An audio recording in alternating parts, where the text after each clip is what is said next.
धर्म स्नेही बंधुओं,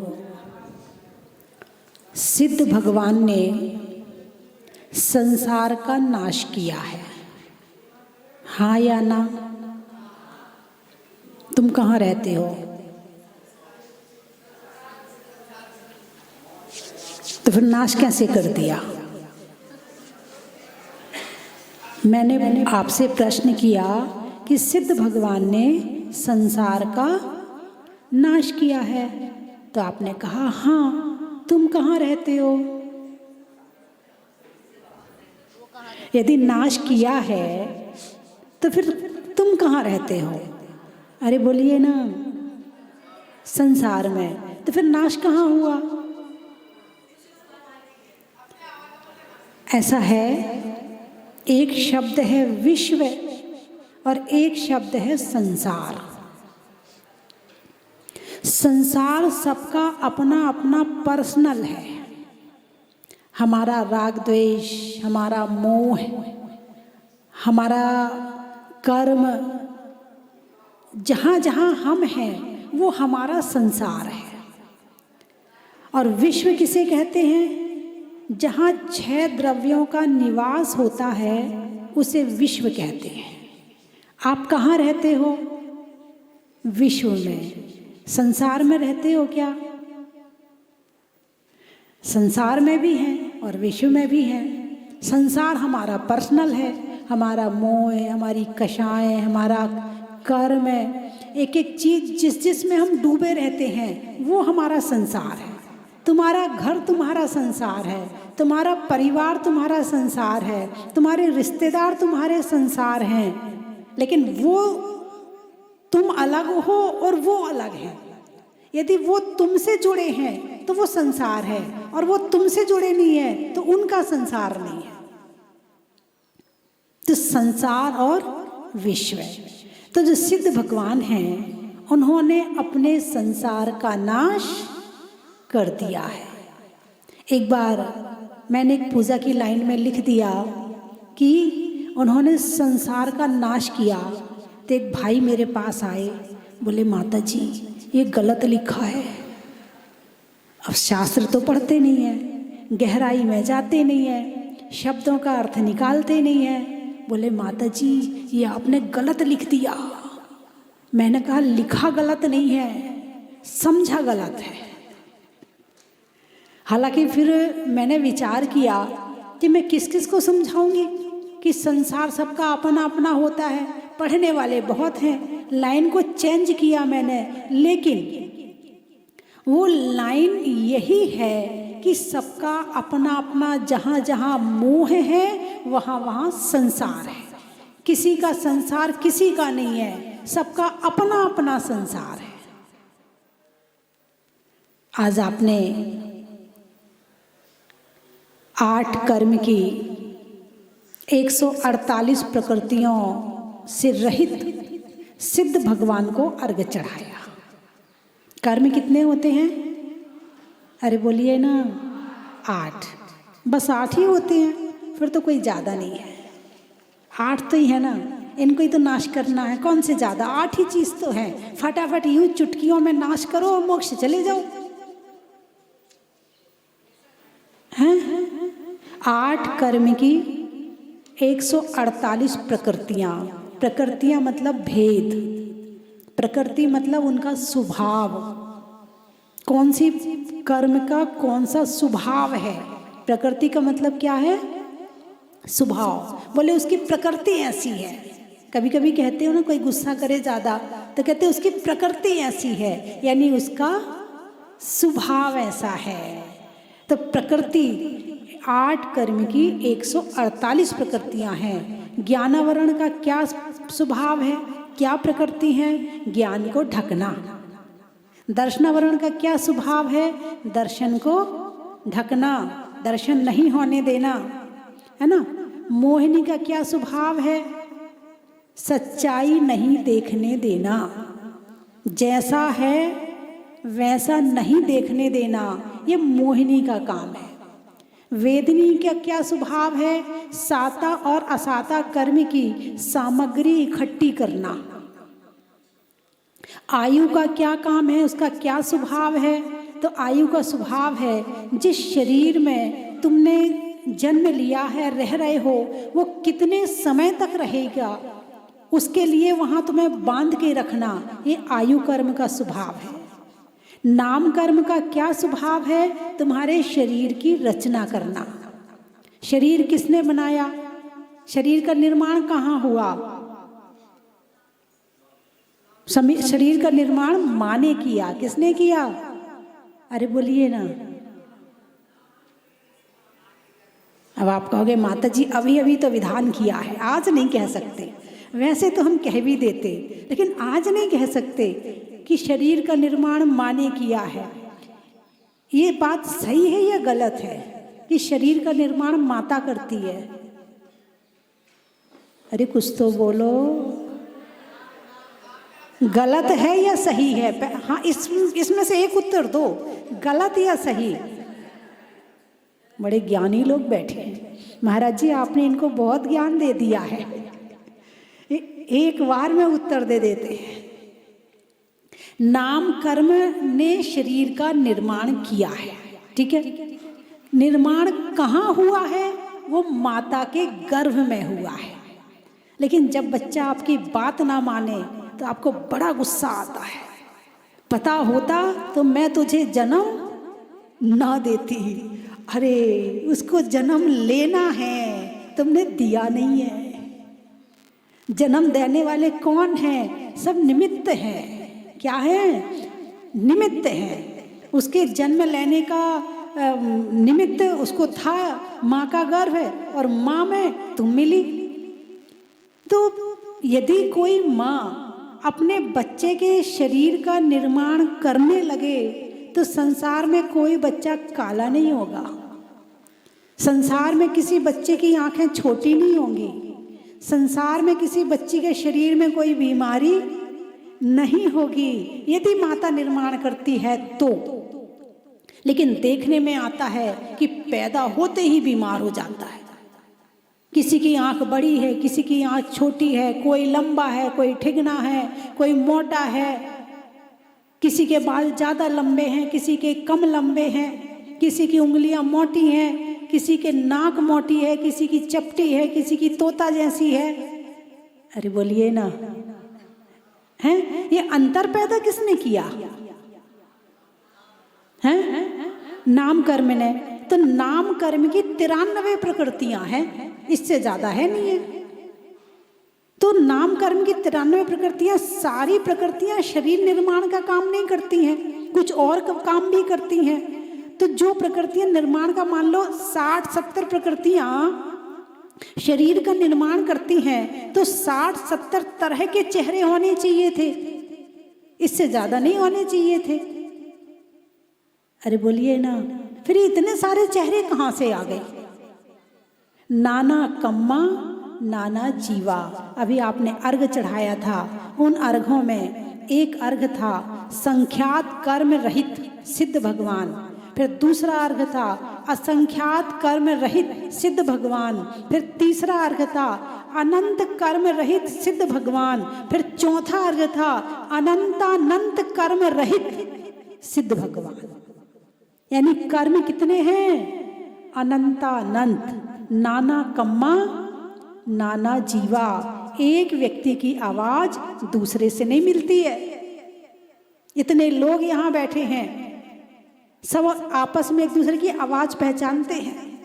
यदि कोई भी आवाज लगाएगा तो बिना मुड़े आप बता सकते हो कि किसने आवाज लगाई है। यानी जितने लोग बैठे हैं सबकी आवाज अलग है। और यहाँ तक कि जो अंगूठे के निशान लिए जाते हैं, अंगूठा तो सबका एक सही है ना? आंखों से देखो, एक से सब अपना अपना अंगूठा देखो और एक दूसरे का देखो, एक सा दिख रहा है ना? लेकिन नहीं, सबके अंगूठे भी अलग अलग हैं। इसका मतलब ये है कि जितने जीव उतने कर्म है। इस कर्म की महिमा बड़ी विचित्र है। चित्र नहीं है, विचित्र है। चित्र में तो सीमित चीजें होती हैं, लेकिन विचित्र में असीमित होती हैं। तो ऐसे ये 8 कर्म का जो अर्घ भी आप चढ़ा रहे थे कि उसमें हरा रंग रहित, लाल रंग रहित हैं, पीला रंग रहित, काला रंग रहित, ऐसे अर्घ चढ़ा रहे थे ना, कि आपने वैसे स्वाहा स्वाहा कर दिया कि समझ के चढ़ाया। कैसे चढ़ाया आपने? अरे बोलिए ना। अब आप देखिए बीच बीच में महाराज जी ने कितना अच्छा समझाया। स्थिर नाम कर्म, अस्थिर नाम कर्म, स्थिर नाम कर्म से बैठे हुए यहाँ पर। अभी अस्थिर का उदय आ जाए तो अस्थिर होना पड़ेगा आपको, फिर आपको जाना पड़ेगा यहाँ से। स्थिर नाम कर्म है तो टिके बैठे हो। स्थिर नाम कर्म बहुत जरूरी है। इसी के बल पर ही, जैसा महाराज जी ने बताया कि आगे धर्म हो सकता है, तपस्या हो सकती है, बल प्राप्त होता, इसी की वजह से। और जिसका ये अस्थिर हो जाता है तो फिर मामला गड़बड़ हो जाता है, अनेक तरह की बीमारियां होने लगती हैं। फिर डॉक्टर के पास जाते हैं, फिर डॉक्टर कहता आप, मुझे समझ में नहीं आ रहा है, आप ना अगले बड़े शहर में जाके दिखाओ। फिर वो कहता आप और बड़े शहर में जाके दिखाओ, फिर वो और बड़े शहर में, फिर विदेश भेज देता है। विदेश वाला कहता है देखो अब तो ये हमारे हाथ से बाहर है, अब आप भगवान से प्रार्थना करो। डॉक्टर ने आपको कहाँ भेजा और तुम पहले ही भगवान के पास आ गई, तो डॉक्टर के पास जाने की जरूरत ही नहीं पड़ेगी, है ना। तो बंधुओं, कर्म भी एक तरह का नहीं होता, शुभ कर्म और अशुभ कर्म। शुभ कर्म है तो शुभ काम है, अशुभ कर्म है तो अशुभ काम है ना। अभी कौन से कर्म का उदय चल रहा है आपका? पुण्य का उदय कि पाप का उदय? पुण्य का उदय। अब ये भी 4 प्रकार का होता है। आप घुसते चले जाओ। यदि आपको जिज्ञासा ज्यादा हो तो आप कर्म कांड पढ़ना। ऐसा लगता कि जब, जैसे अभी महाराज जी ने पूछा, अविभागी प्रतिच्छेद, कर्म का सबसे छोटा हिस्सा, कर्म का सबसे छोटा हिस्सा, इससे वर्ग बनते हैं, फिर उसके समूह को वर्गणा कहते हैं, फिर वर्गणा के समूह को स्पर्धक कहते हैं, फिर ये बढ़ते चले जाते हैं और ये स्कंद बनते जाते हैं। तो अविभागी प्रतिच्छेद में कितना अनुभाग है और कितनी स्थिति है, उसके हिसाब से वो अविभागी प्रतिच्छेद अनंत शक्ति को रखता है। जब मैंने इस बात को कर्मकांड में पहली बार पढ़ा तो ऐसा लगा ओहो, ये ऐसा भी होता है, इस सूक्ष्म में इतनी शक्ति है कि क्या क्या फल दे सकता है। यदि आपको विशेष जिज्ञासा हो तो किसी अकेले नहीं पढ़ पाओगे। कर्मकांड कहा जाता है बिना गुरु के नहीं पढ़ सकते हैं, समझ में आएगा ही नहीं। 2-4 लाइनें पढ़ोगे, और पढ़ लो 10-20 पढ़ लो, और पढ़ो 10-20 पेज पढ़ लो, समझ में नहीं आएगा। जब तक गुरु नहीं होंगे तब तक समझ में नहीं आएगा। और आपके पास तो एक गुरु आपके जेब में है। क्या बात है, मैंने तो कुछ कहा ही नहीं है, कितनी जल्दी समझ गए। हाँ, उसमें कई प्रवचन किसी विद्वान के, किसी आचार्य परमेष्ठी के होंगे उसमें से भी आप पढ़ सकते हो। यदि आपको चीज मिली है तो यूज करो ना, किसने मना किया? जरूरी नहीं है कि आप हर समय मंदिर में बैठे रहो, आप 24 घंटे यहीं बैठे रहो, लेकिन जो चीज आपके पास में है उसका यूज आप घर में, आप यात्रा में, आप कहीं जा रहे हैं, कुछ भी कर रहे हैं, तो आपके पास ऐसी चीज आ गई है, यानी आप ऐसे समय में आपने जन्म लिया है जहां धर्म करना बड़ा सहज हो गया है। पहले के लोग सहज में नहीं कर पाते थे, कहाँ मिलते थे इतने मुनिराजों के दर्शन हैं, इतने शास्त्रों का स्वाध्याय, इतना नहीं मिलता था। लेकिन अब तो जहां चाहो वहां प्रवचन। पहले तो ऐसा होता था, यदि एक बड़े शहर में मुनिराज आए हैं तो आसपास के 40 गांव के लोग भाग भाग के पैदल उनके दर्शन करने आते थे और उनके प्रवचन सुनने आते थे। और अब तो देखो कलकत्ता वाले वहां से सिद्ध क्षेत्र सोनागिर में विधान करने आ गए। श्रीमती बबीता जी और श्री नरेंद्र पाटनी। अच्छा, ये पाटन के हैं? नहीं नहीं, पाटन से जो निकले वो पाटनी है, आप नहीं निकले, आपके दादा परदादा निकले होंगे, इसलिए आप पाटनी हो गए, है ना। हाँ, ये गोत्र ऐसे ही बनते हैं, जो पाटन के हैं वे पाटनी, जो अजमेर के हैं। हाँ, और कौन कौन से गोत्र होते? छावड़ा, छावड़ा भी यहाँ, छावड़ा नाम का एक गांव है चांदखेड़ी के पास में, जो वहां से निकले वो छावड़ा। और बताइए, बड़जात्या, बड़ी जाति, जो कहते थे हम बड़ी जाति के, वो बड़जात्या हो गए। काला, हो सकता कि एक परिवार थोड़ा सा है। पांड्या, ये भी कोई गांव वाँव का नाम होगा, या कोई उनके घर से पंडित जी बने होंगे, तो लोगों ने पांड्या पांड्या कहने लगे, वो गोत्र बन गया। और बताइए, हैं? सेठी, अब सेठी का तो आप समझ जाओ, इसको बताने की जरूरत तो है ही नहीं है। चूड़ी, चूड़ी बेचते होंगे, फिरोजाबाद से निकले। हाँ, फिरोजाबाद से निकले होंगे, चूड़ी का काम होगा तो चूड़ी वाल हो गए। चूड़ी वाले, तो एक ही मात्रा तो हटा दी, क्या बन गया? चूड़ी वाल, है ना। अब देखो, अब आप थोड़ा सा दिमाग आप भी लगाओ ना, आधा मैंने लगा दिया, आधा आप लगा लो, ठीक है। तो बंधुओं, बात चल रही है कर्मों की, कि कर्म का बंध, कर्म का उदय, कर्म की सत्ता, उपशम, क्षयोपशम, निधत्ति, निकाचित, उत्कर्षण, अवकर्षण, ये सारे 10 कर्म के 10 करण हैं। और इन करणों के हिसाब से ये कर्म अपना फल देते रहते हैं और बंध करते रहते हैं, है ना। 4 तरह का पुण्य पाप, कहो तो बता दूं? रहने दो, देर हो रही है, बता दूं? 4 तरह का पुण्य पाप। एक होता है पापानुबंधी पुण्य, एक होता है पुण्यानुबंधी पुण्य, एक होता है पुण्यानुबंधी पाप, और एक होता है पुण्यानुबंधी पाप। एक का, जैसे कोई बीमार पड़ा है, ठीक है, अब बीमारी कौन से कर्म के उदय में, पुण्य में या पाप में? पाप में।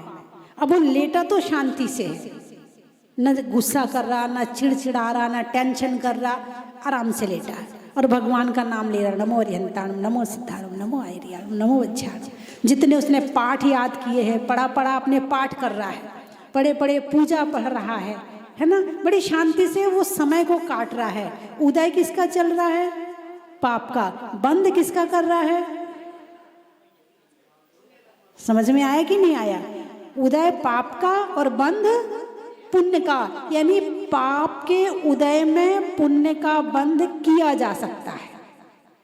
अभी जितने लोग बैठे हैं भाई, ऐसे कोई नहीं होगा कि जिसके शरीर में कोई बीमारी ना हो, तो उदय किसका है? पाप का। लेकिन कर्म क्या कर रहे हो? पुण्य का। तो उदय झड़ रहा है और बंध पाप का, पुण्य का हो रहा है ना। एक है पुण्यानुबंधी पाप, उदय चल रहा है पुण्य का, उदय चल रहा है पुण्य का। अब क्या बताऊं इसको मैं, आपको बुरा तो नहीं लगेगा है? अब पुण्य का उदय चल रहा है, चमड़े के जूते खरीद रहे, चमड़े के चप्पल खरीद रहे, उस जो आपको धन मिला है उससे आप ऐसा काम कर रहे हैं जिससे पाप का बंध हो, तो उदय तो पुण्य का है और बंध पाप का है।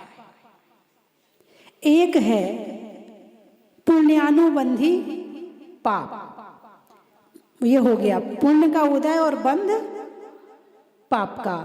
उदय पाप का और बंध पुण्य का, और उदय पुण्य का और उदय पुण्य का। इस समय उदय जो चल रहा है पुण्य का, और बंध भी चल रहा है पुण्य का।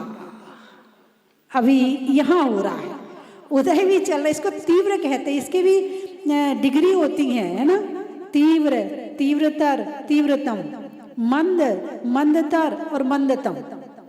तो पाप का उदय ना हो ऐसा नहीं हो सकता। 24 घंटे पाप का उदय चलता है, लेकिन अंतर इतना है कि जब पाप का उदय मंद होता है तो पुण्य का तीव्र हो जाता है, और जब पाप का तीव्र होता है तो पुण्य का मंद हो जाता है। ये साथ साथ चलते रहते हैं। यदि ऐसा ना हो तो आप जो है, जैसे आपको बीमारी हुई, अब बीमारी में आप डॉक्टर के यहाँ गए तो दवाई खाई आपने, यदि पुण्य का उदय होगा तो दवाई लग जाएगी। डॉक्टर ने दवाई दी, आपने खाई और आपको असर हो गया। आप क्या कहोगे? बहुत अच्छा डॉक्टर है, इतना बढ़िया डॉक्टर है कि बस पूछो मत, उसकी दवाई तो ऐसे काम करती है जैसे अमृत हो, ऐसा कहते हो ना, हैं? अब उसी डॉक्टर के यहाँ आप 10 बार गए तो दवाई काम कर गई, और 11वें बार गए तो दवाई ने असर नहीं किया। अब क्या हुआ? अरे बोलिए ना, हैं? अब डॉक्टर की गलती है, दवाई की गलती है, या किसकी गलती है? कर्म है। क्या है? कर्म है। कई बार अस्पताल में कुछ गड़बड़ हो जाए तो सारे लोग, कोई शीशा तोड़ता है, कोई कुछ करता है, कोई कुछ करता है ना, उत्पात मचाते वहां जाकर के।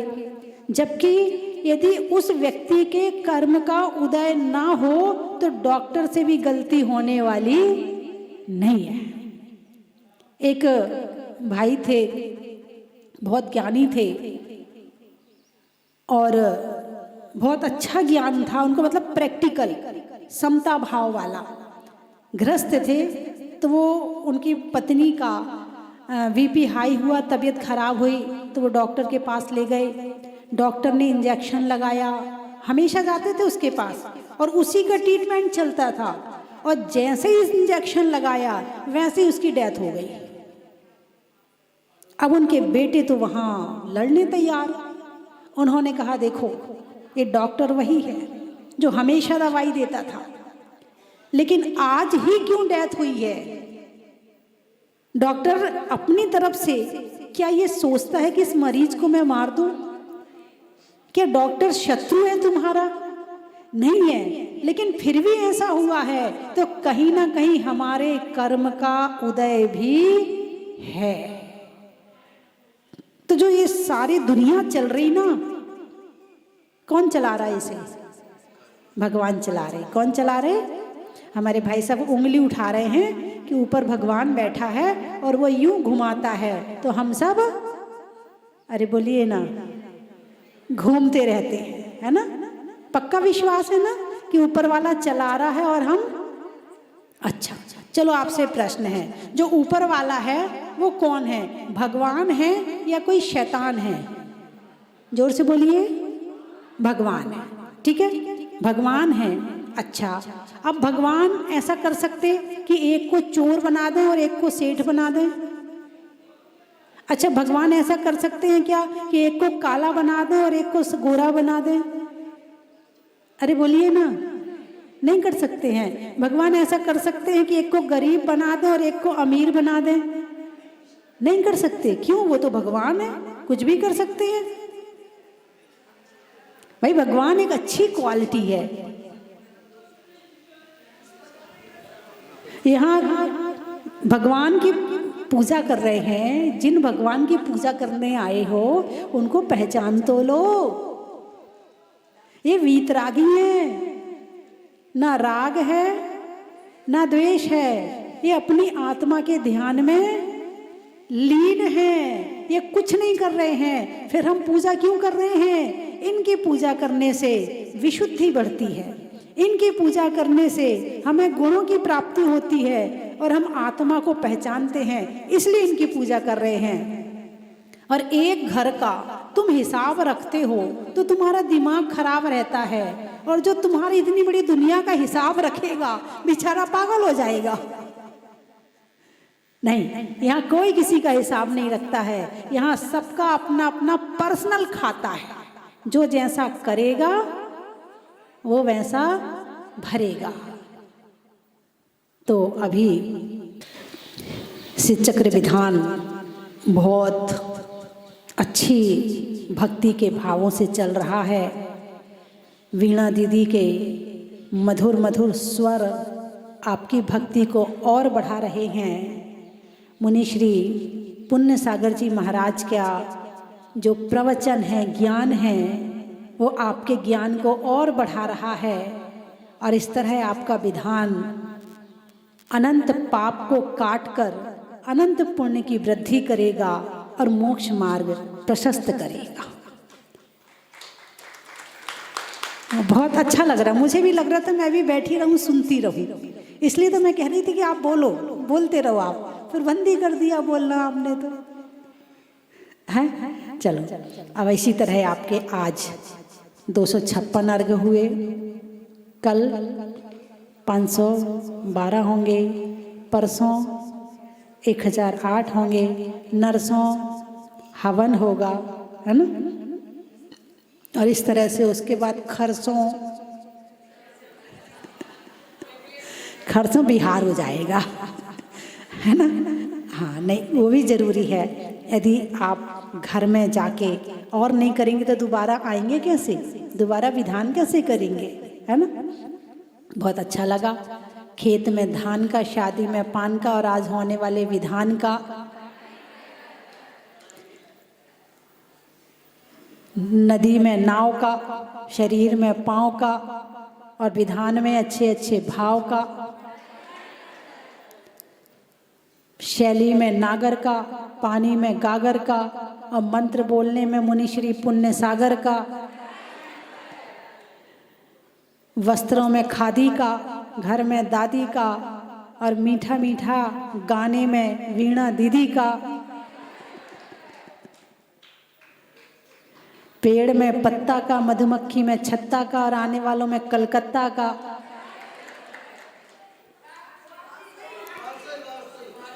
बारसोई, अच्छा।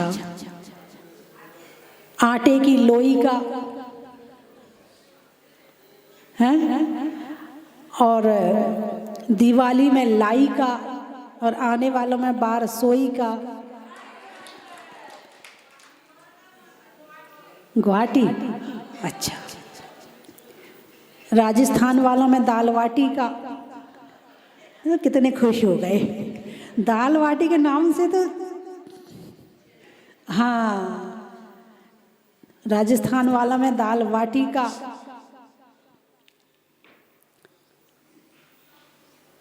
चवन्नी में खोटी का, और आने वालों में गुवाहाटी का।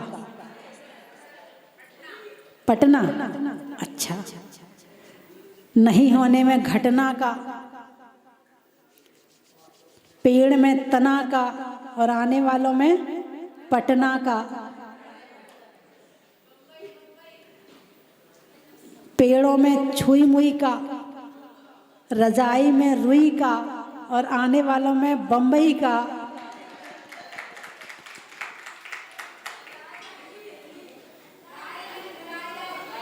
रायगंज, पंजाब में पंज का, नहीं होने में रंज का, और आने वालों में रायगंज का।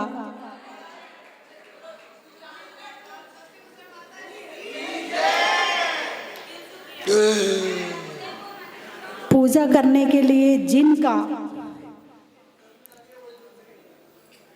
महिलाओं में पिन का, और आज बबीता जी के जन्मदिन का।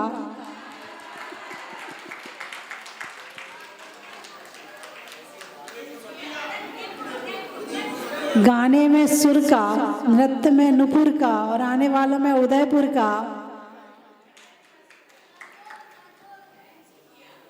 तिनसुखिया, घर में मुखिया का।